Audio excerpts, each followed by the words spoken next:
YouTube channel पर आप सभी का स्वागत है। हम लोग नाच के गाना गाने जा रही हैं। आप लाइक कीजिए, सब्सक्राइब कीजिए। हम लोग का वीडियो अच्छी लगे तो शेयर कमेंट कीजिए, गलती को क्षमा कीजिए, सब्सक्राइब और लाइक करना ना भूलें।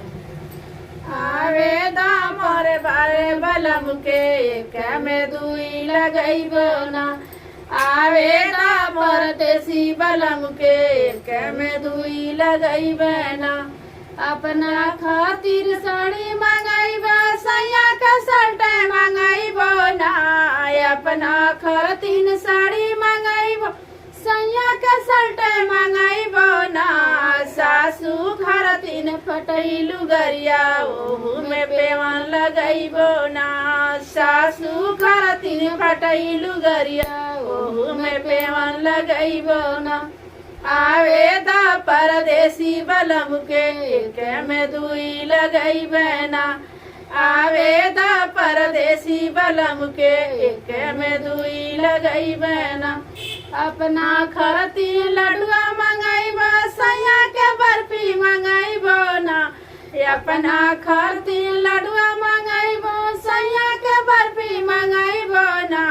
सासू खातिर फुटा बतासा, ओहू में नमक मिलइबो ना।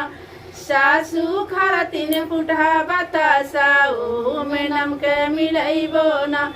आवे दा परदेसी बलम के एक में दुई लगइबो ना।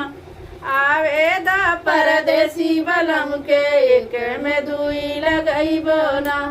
अपना खातिर पुड़िया बनाइबो, सैया के खिरिया बनाइबो ना। अपना खातिर पुड़िया बनाइबो, सैया के खिरिया बनाइबो ना।